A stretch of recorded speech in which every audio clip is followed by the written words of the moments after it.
मुझे भी लगा ये इतना फासला देखकर, पर मैं आगे बढ़ता गया अपना रास्ता देखकर। खुद ब खुद नज़दीक आती गई मेरी ये मंजिल, मेरी रात की नींदों के बलिदान का हौसला देखकर। नमस्कार दोस्तों, मैं हूं अमनदीप सिंह बराड़। आज इस वीडियो में एग्रीकल्चर के उन दोस्तों के बारे में बात करने जा रहा हूं जो IBPS के थ्रू AFO में सिलेक्शन पाना चाहते हैं। इनमें बहुत सारे फ्रेशर कैंडिडेट भी होंगे और इनमें बहुत सारे एक्सपीरियंस कैंडिडेट भी होंगे। इसमें बहुत सारे वो एक्सपीरियंस कैंडिडेट भी होंगे जिनका प्री एग्ज़ाम में किसी सब्जेक्ट का कट ऑफ क्लियर नहीं हो पाता। तो आज मैं अपनी समझ के अनुसार इस वीडियो के जरिए आपको pre exam how to attempt the pre exam, how to clear the cut off of pre exam आपको बताने की कोशिश करूं कि कैसे हमने एग्ज़ाम में क्विक डिसीजन लेना है, क्या हमें एग्ज़ाम में अटेम्प्ट करना है और क्या हमें एग्ज़ाम में बिल्कुल छोड़ देना है, क्या हमें एक लिमिटेड टाइम पीरियड में ज़्यादा फोकस कर उसको करेक्टनेस पर हमें ध्यान देना है और कैसे हमने प्री एग्ज़ाम की कट ऑफ को क्लियर करना है। चलिए सबसे पहले हम प्री एग्ज़ाम का पैटर्न जान लेते हैं कि हमें प्री एग्ज़ाम में कौन कौन से सेशन को फेस करना पड़ेगा। सबसे पहले इंग्लिश लैंग्वेज होगी, उनके 50 क्वेश्चन होंगे, रीजनिंग होगी, क्वांटिटेटिव एप्टीट्यूड होगी, तीनों के 50 क्वेश्चन होंगे और टोटल 150 क्वेश्चन होंगे। और इंग्लिश के जो 50 क्वेश्चन होंगे वो 25 मार्क्स के होंगे और रीजनिंग और क्वांटिटेटिव एप्टीट्यूड के क्वेश्चन 50 क्वेश्चन 50 मार्क्स के means 1 question, each question 1 mark का होगा। लेकिन इंग्लिश का जो ईच क्वेश्चन है वो हाफ मार्क का होगा। मीडियम ऑफ एग्ज़ाम क्या होगा, इंग्लिश का इंग्लिश होगा, रीजनिंग और क्वांट का दोनों होंगे इंग्लिश में और हिंदी में भी। और ड्यूरेशन इसका टाइम पीरियड क्या होगा, ईच सेक्शन के लिए टाइम पीरियड अलॉट होता है 40 मिनट्स ईच सेक्शन के लिए होंगे। और अब मैं आपको थोड़ा सा कट ऑफ के बारे में बता देता हूं कि प्री एग्ज़ाम में जो ईच सेशन है उसका अपना अलग अलग कट ऑफ होता है। जैसे इंग्लिश का आपको जो कट ऑफ 5 के राउंड मिलेगा, 5 होगा, 6 होगा, इसको आपको क्लियर करना पड़ेगा। मींस आपके 11-12 क्वेश्चन पॉजिटिव हर हालत में होने चाहिए। और रीजनिंग का हम एवरेज मानते हैं कि 50 कट ऑफ होगा, क्वांट का 14 होगा। और इसमें पहले तो ईच सेशन में कट ऑफ होती है और एंड में एक ओवरऑल कट ऑफ होती है। ओवरऑल जो लास्ट ईयर की थी अराउंड 38 थी और हम भी इसको ऐसे ही मानकर चलेंगे कि 38 से 42 जी ओवरऑल कट ऑफ होगी। प्री एग्ज़ाम में पहले तो अलग अलग सेशन में कट ऑफ क्लियर करना होता है और फिर जो टोटल कट ऑफ होता है उसको क्लियर करना होता है। अब मैं प्री एग्ज़ाम की स्ट्रेटजी को 2 हिस्सों में बांटूंगा। सबसे पहले तो वो कैंडिडेट हो गए जो बिल्कुल फ्रेशर कैंडिडेट हैं, स्टिल उन्होंने कोई एग्ज़ाम फेस नहीं किया है। तो आपको एग्ज़ाम के इतने कम समय में ज़्यादा क्वेश्चन सॉल्व करने की जो ट्रिक्स है, जो शॉर्टकट मेथड है, वो किसी ऑनलाइन या ऑफलाइन बैंकिंग प्लेटफॉर्म से सीखना पड़ेगा।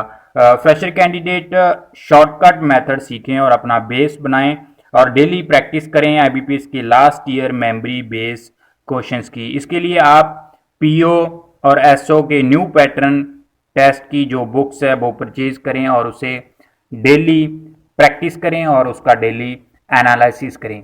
अब मैं बात करता हूं जो एक्सपीरियंस कैंडिडेट हैं जिनकी किसी सेशन की कट ऑफ क्लियर नहीं हो पाती। अगर आपकी इंग्लिश की कट ऑफ नहीं क्लियर हो पाती तो आप अभी से एक बुक परचेज करें, लूसेंट पब्लिकेशन जर्नल इंग्लिश की। आपको डेली रूटीन में इस बुक को रीड करना है, इसको लर्न करना है। बुक के हर एक चैप्टर का एक पेज सीरियल वाइज आपने डेली पढ़ना है, अच्छे से पढ़ना है और सभी रूल्स आपने लर्न करने हैं। इसमें अराउंड 40 चैप्टर्स हैं जिसमें 20 से 22 जो चैप्टर्स हैं वो मोस्ट इम्पॉर्टेंट है। मैंने इसको हाईलाइट कर दिया है। आपने इसके रूल्स टिप्स जो वो अच्छे से लर्न करनी है। और मॉक टेस्ट में आपने इंग्लिश को सबसे पहले अटेम्प्ट करना है, क्योंकि जो चीज़ हमें डराती है अगर हम उसको सबसे पहले हैंडल करेंगे, फ्रेश माइंड से हैंडल करेंगे, तो उतना वो हमारे लिए अच्छा रिजल्ट देगी। टाइम जितना भी लगे हम उस बुक के मॉक टेस्ट को फुल अटेम्प्ट करेंगे, पूरे फोकस से अटेम्प्ट करेंगे और इसके बाद हम उसका एनालिसिस करेंगे। आप जिनकी क्वांट और रीजनिंग सेशन में प्रॉब्लम है, मैं उनको रिकमेंड करूंगा कि आप एक क्लर्क की बुक परचेज करें, एक पीओ और एसओ लेवल की बुक जो परचेज करें, क्योंकि जो क्लर्क का लेवल आता है जो इजी टू मॉडरेट आता है और जो पीओ एसओ का लेवल आता है वो मॉडरेट टू डिफ़िकल्ट लेवल आता है। सो हमें दोनों लेवल्स की प्रैक्टिस करनी है, क्योंकि हमारा जो एग्ज़ाम प्री होगा वो मॉडरेट टू टफ लेवल होगा। तो कुछ इसमें इजी पैटर्न भी होगा, कुछ में डिफ़िकल्ट पैटर्न भी होगा, कुछ मीडियम भी होगा। सो ओवरऑल जो होगा वो मॉडर्न टू टफ लेवल होगा। इसका हमने डेली एक मॉक टेस्ट है जो वो क्लर्क अटेम्प्ट करना है और एक पीओ या एसओ का अटेम्प्ट करना है। साथ में हमने जो अड्डा 247 ऐप है वहाँ से जो डेली की फ्री क्विज आती है क्वांट की, रीजनिंग की, इंग्लिश की, हमने वहाँ से वो अटेम्प्ट करनी है। फिर पूरा मॉक टेस्ट क्वांट, मैथ और इंग्लिश का अटेम्प्ट होने के बाद हम उन आंसर्स को मिलाएंगे कि कितने आंसर्स हमारे सही हुए हैं और कितने उसमें से हमारे गलत हुए हैं। और अब मैं यहाँ पर एनालिसिस का सबसे बड़ा और इम्पोर्टेंट पॉइंट बताने जा रहा हूँ कि इस एनालिसिस पॉइंट से हमें ये पता चलेगा कि सब्जेक्ट के किस किस पैटर्न में हमारा ज़्यादा कंट्रोल है। यहाँ पर हमको पता चलेगा कि फाइनल एग्जाम में अगर जे वाला पैटर्न आ गया तो इस पैटर्न को मैंने हैंडल करना है, अटेम्प्ट करना है, और जिस पैटर्न में अभी हमारी ज़्यादा क्वेश्चन जो नेगेटिव हो रहे हैं वो पैटर्न अगर फाइनल एग्जाम में आ गया तो वो पैटर्न अटेम्प्ट नहीं करना है, क्योंकि हमने वो एनालिसिस जो हम डेली एनालिसिस करते हैं उसमें हमने चेक कर लिया है कि इस पैटर्न में हमारी कमांड नहीं है। सो ये ही एनालिसिस का सबसे बड़ा पॉइंट है। अगर बच्चा ये पैटर्न को समझ गया, इस एनालिसिस को समझ गया, तो वो जो प्री का एग्ज़ाम है उसमें मार नहीं खाएगा।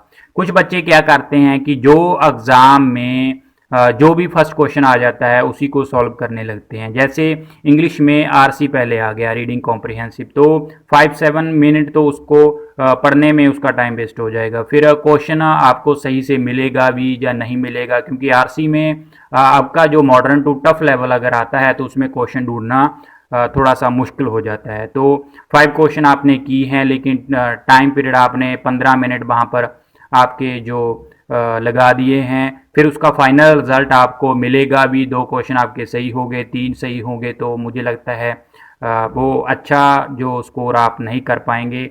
सो इस पूरी वीडियो से हमें कंक्लूज़न क्या निकलता है, हमारा इसमें से जो रिज़ल्ट है वो क्या निकलता है कि सबसे पहले हमने लूसेंट पब्लिकेशन की जनरल इंग्लिश की बुक परचेज़ करनी है। उसे अच्छे से रूटीन में हमने प्रैक्टिस करना है, उसके रूल्स एंड रेगुलेशन हमें अपने टिप्स पर करनी है। सेकंड क्या है कि क्वांट रीजनिंग के सेशन के लिए हमारे क्लर्क और एसओ का जो लेवल की बुक है जो अड्डा 247 है उसके मॉक टेस्ट हमने डेली प्रैक्टिस करने हैं। थर्ड पॉइंट, जज योर पैटर्न ऑफ कमांड। हमारा जब हम एनालिसिस करते हैं तो उससे हमें पता चलता है कि किस पैटर्न में हमारी कमांड है, किस में नहीं है। जिस पैटर्न में हमारी कमांड नहीं है, चाहे कोई भी सेशन है, मैथ, रीजनिंग, इंग्लिश, अगर वही पैटर्न फाइनल एग्जाम में आता है तो हमने उस पैटर्न को अटेम्प्ट नहीं करना है। तो फोर्थ पॉइंट है, do all the exam of IBPS before our target exam. हमारा आईबीपीएस का एएफओ का जो एग्ज़ाम होता है प्री का वो दिसंबर में होता है। सो इससे पहले जो आईबीपीएस के जैसे क्लर्क का एग्ज़ाम है, आरआरबी एसओ का एग्ज़ाम है और पीओ का एग्ज़ाम है, आईबीपीएस के जो एग्ज़ाम है हमारे टारगेट एग्ज़ाम से पहले कि हमने वो सभी एग्ज़ाम जो देने हैं फाइनल अथॉरिटी आईबीपीएस के सामने हमने देने हैं और हमारा जो लेवल है वो हमने चेक करना है। उम्मीद करता हूँ कि आप इस पूरी वीडियो से इम्पॉर्टेंट फैक्ट्स को आप सीख गए होंगे और एंड में मैं बताना चाहता हूँ कि हमारी जो नेक्स्ट वीडियो होगी वो तो होगी what to learn for AFO mains exam पर होगी कि उसकी हमारी स्ट्रेटजी क्या रहेगी। उम्मीद करता हूँ कि आपको वीडियो अच्छा लगा होगा। किसी भी स्टूडेंट का कोई भी डाउट हो तो आप कमेंट सेक्शन में अपना डाउट पूछ सकते हो, आपको रिप्लाई मिलेगा। Thank you agri lovers, God bless you all.